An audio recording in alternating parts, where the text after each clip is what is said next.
국민건강보험공단에서는 1년 전부터 고혈압과 당뇨 등 만성질환자들에게 스마트워치를 지급해 건강관리를 돕는 시범사업을 진행하고 있는데요. 그런데 스마트워치가 제대로 작동하지 않는 경우가 많고 문제 해결도 어려워서 상당수가 무용지물이 되고 있다는 제보가 들어왔습니다. 양동훈 기자입니다.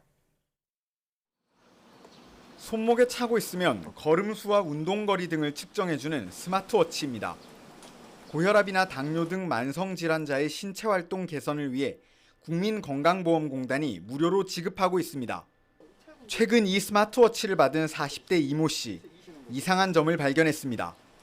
스마트워치 시간이 실제 시간보다 계속 늦어지고 1시간 20분 정도 운동을 했지만 스마트워치에는 40분만 기록된 겁니다. 사용 설명서를 읽어봐도 문제를 해결할 수 없었고 건강보험공단에 문의했지만 소용없었습니다. 한 이틀 있다가 시계를 다시 한번 확인을 해보니까 30-40분 정도 더 늦어져 있더라고요. 한 열흘 정도 지나서 저번 주쯤에서 다시 보니까는 거의 날짜가 넘어갈 정도로 차이가 많이 나더라고요. 수차례 문의한 끝에 제조사에서 만든 앱을 추가로 설치하고서야 문제가 해결됐습니다. 왜 이런 일이 발생했을까?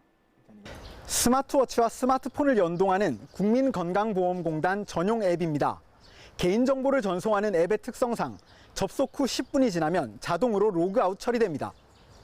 이로 인해 건강보험공단 전용 앱과 스마트워치 간의 연동이 끊어지면서 정확한 시간을 불러올 수 없게 되는 겁니다. 스마트워치 시간 연동에 문제가 있다는 게시글은 인터넷상에서도 쉽게 찾아볼 수 있었습니다. 공단 측도 시범 사업이 시작된 1년 전부터 문제를 알고 있었지만 그동안 전화 문의에만 답변해왔던 것으로 확인됐습니다. 결국 스마트 기기에 익숙하지 않은 고령층은 아예 사용을 포기하는 경우도 있었습니다. 너 이거 받았네라고 물어보시길래 시계가 좀 안 맞네요라고 물어보니까 나도 그것 때문에 안 써 말씀을 하셨어요.